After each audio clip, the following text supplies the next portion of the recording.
여러분, 혹시 아침에 일어나서 오늘도 뭘 해야 하지? 라는 생각에 침대에서 일어나지 못한 적 있나요? 해야 할 일은 산더미인데 손가락 하나 까딱하기 싫고 뭘 해도 달라지는 게 없을 것 같은 그 막막한 기분 말이죠. 이게 바로 무기력입니다. 그런데 더 무서운 건 이 무기력이 불안과 만나면 우리를 완전히 마비시켜버린다는 거예요. 오늘은 인지심리학 연구에서 밝혀진 불안과 무기력을 동시에 해결하는 놀라운 방법을 알려드리겠습니다. 본격적으로 이야기를 시작하기 전에 한 가지 질문을 던져볼게요. 불안한 사람과 불안하지 않은 사람 중에 누가 더 성공할까요? 직관적으로 생각하면 불안하지 않은 사람이 더 잘 될 것 같죠. 하지만 실제 연구 결과는 정반대였습니다. 대학에서 학점을 조사해보니 불안을 느끼는 학생들이 오히려 성적이 더 좋더라는 거예요. 고등학생들도 마찬가지였고, 직장에서 높은 성과를 내는 사람들도 불안을 더 많이 느낀다는 연구 결과가 나왔습니다. 왜 이런 일이 벌어질까요? 간단합니다. 불안하지 않으면 움직이지 않거든요. 시험이 다가오는데 전혀 긴장되지 않는다면 공부를 안 하겠죠. 발표가 있는데 전혀 떨리지 않는다면 준비를 대충 하게 됩니다. 불안은 우리를 움직이게 만드는 에너지예요. 문제는 이 불안이 너무 커지면 오히려 우리를 얼어붙게 만든다는 겁니다. 인지심리학에서는 이걸 적정 긴장 이론이라고 부릅니다. 긴장이 전혀 없으면 성과가 나오지 않고, 긴장이 너무 높아도 성과가 나오지 않아요. 딱 중간 지점, 적정한 수준의 긴장이 있을 때 최고의 성과가 나온다는 거죠. 그럼 어떻게 이 적정 수준을 유지할 수 있을까요? 여기서 핵심 전략이 나옵니다. 작고 만만한 것으로 쪼개서 하나씩 조진다는 겁니다. 이 표현이 좀 거칠게 들릴 수도 있는데 실제로 심리학자들이 사용하는 용어예요. 왜 조진다는 표현을 쓸까요? 바로 주도권을 내가 가져온다는 의미 때문입니다. 시작한다는 표현은 수동적이지만 조진다는 표현은 내가 능동적으로 대상을 컨트롤한다는 느낌을 주거든요. 구체적으로 어떻게 하는지 예를 들어볼게요. 여러분이 책상을 정리해야 한다고 생각해 봅시다. 책상 대청소라고 생각하면 어떤 느낌이 드나요? 막막하죠. 언제 시작해야 할지, 얼마나 걸릴지 가늠이 안 됩니다. 그럼 영원히 시작 못해요. 대신 이렇게 생각해 보세요. 책상 서랍 한 칸 정리하기. 훨씬 만만하죠? 오늘은 첫 번째 칸, 내일은 두 번째 칸, 이런 식으로 나누면 됩니다. 연구자들이 코로나 시기에 흥미로운 실험을 했어요. 대학교에서 코로나 대책 회의를 할 때 코로나 대응 전략이라고 거창하게 시작하니까 사람들이 불안해하더라는 겁니다. 뭘 해야 할지 감이 안 오니까요. 그런데 이번 주 할 수 있는 작은 일 3가지로 바꿨더니 회의가 훨씬 생산적으로 진행됐대요. 사람들이 구체적으로 뭘 해야 할지 알게 되니까 불안이 줄어든 거죠. 여기서 중요한 개념이 나옵니다. 바로 작은 성취감이에요. 우리 뇌는 크기를 기억하는 게 아니라 빈도를 기억합니다. 어릴 때 행복했다고 기억하는 사람들을 조사해보니 실제로 엄청나게 큰 행복을 경험한 게 아니었어요.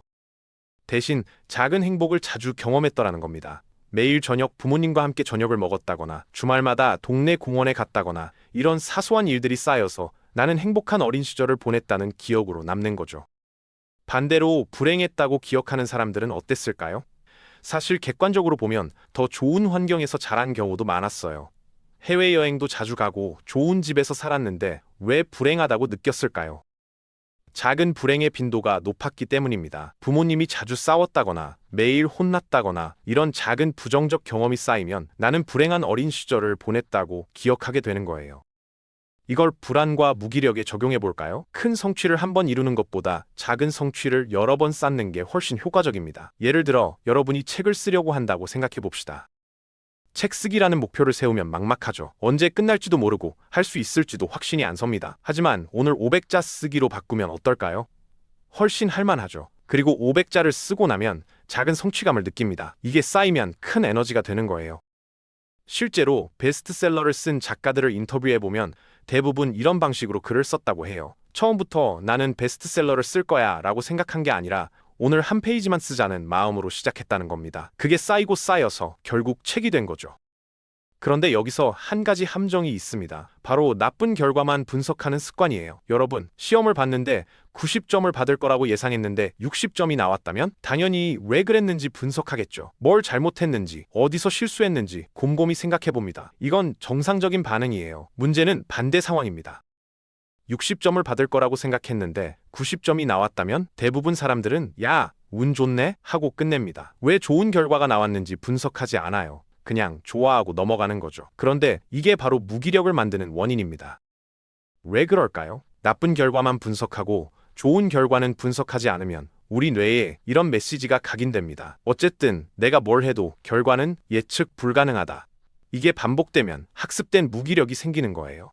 내가 노력해도 소용없고 세상은 그냥 제멋대로 돌아간다는 생각이 자리 잡게 됩니다. 그럼 어떻게 해야 할까요?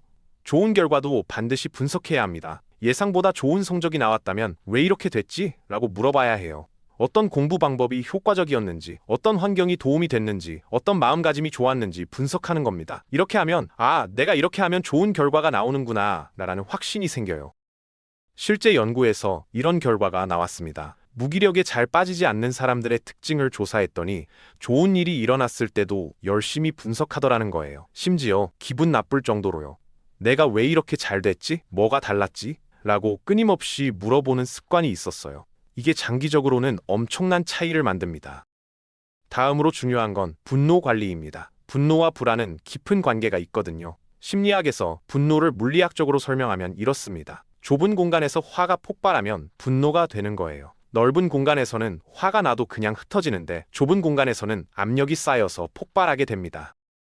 이게 무슨 뜻이냐면 분노가 왔다는 건 내 생활이 너무 갇혀 있다는 신호예요. 너무 참았고, 너무 표현하지 않았고, 너무 좁은 공간에 있었다는 거죠. 그럼 해결책은 뭘까요? 실제로 물리적으로 넓은 공간에 가는 겁니다. 운동장, 공원, 들판 같은 곳 말이죠.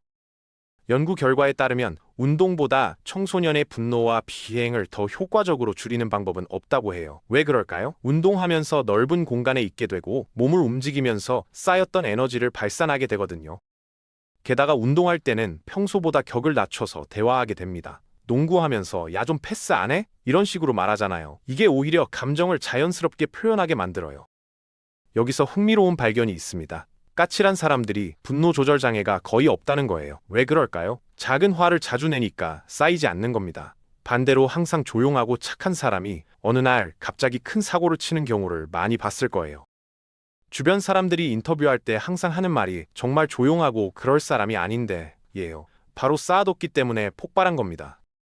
그럼 우리는 어떻게 해야 할까요? 작은 화를 자주 내라는 게 아니라 감정을 자주 표현하라는 겁니다. 오늘 이거 좀 힘들었어. 이건 좀 별로였어. 이런 식으로 작게 표현하면 쌓이지 않아요. 한꺼번에 터지지 않는 거죠. 이제 행복에 대한 흥미로운 개념을 소개할게요. 바로 부킹 해피니스입니다. 이게 뭐냐면 장부에 기록될 정도의 행복이라는 뜻이에요. 예를 들어 조카한테 세뱃돈을 줄 때 10만 원을 주면 되게 좋아하죠. 10,000원 줘도 좋아해요. 그런데 500원 주면요? 안 받아요. 장부에 기록되지 않는 금액이거든요. 우리 마음에도 이런 장부가 있다는 겁니다. 어느 정도 이상의 행복이어야 행복했어 라고 기록되는 거예요. 그런데 문제는 사람마다 이 기준이 다르다는 겁니다. 어떤 사람은 맥주 2캔에 땅콩 한 줌이면 행복하고 어떤 사람은 해외여행을 가야 행복하다고 느껴요. 여기서 중요한 질문이 나옵니다. 나의 부킹 해피니스는 얼마인가? 이걸 알아야 해요.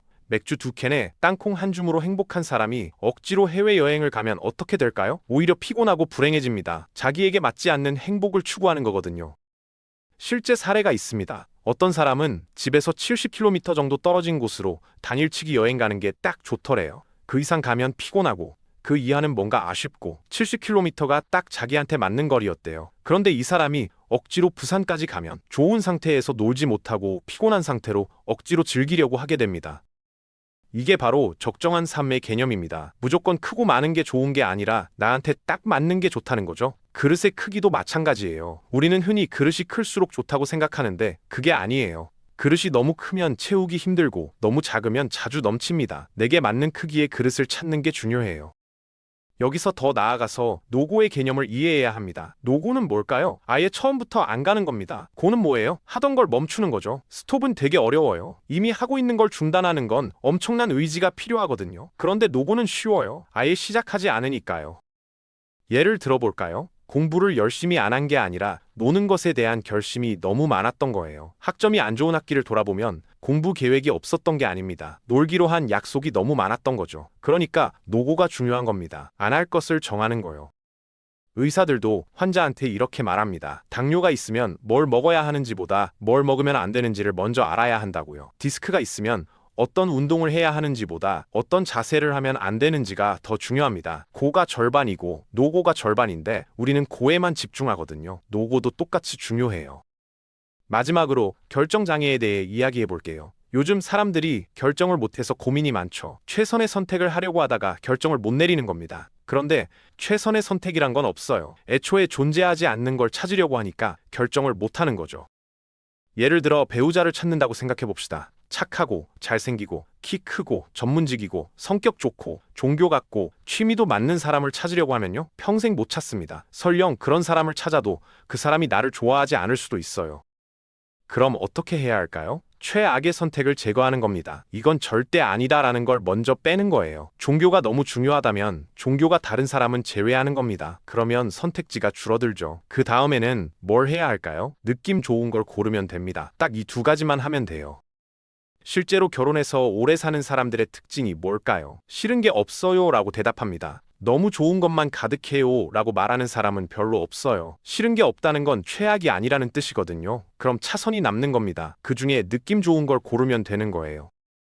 이 원리를 일상에 적용해 볼까요? 메뉴를 고를 때도 마찬가지예요. 최고의 메뉴를 찾으려고 30분 동안 고민하지 마세요. 이건 절대 안 먹을 것 2개 정도 빼고 나머지 중에 느낌 좋은 거 고르면 됩니다. 30분 고민해서 고른 것도 결국 먹고 나면 비슷해요. 여기까지 이야기를 정리해 볼게요. 불안과 무기력을 다스리는 핵심은 이겁니다. 크고 막연한 것을 작고 구체적인 것으로 쪼개세요. 좋은 결과도 분석하는 습관을 들이세요.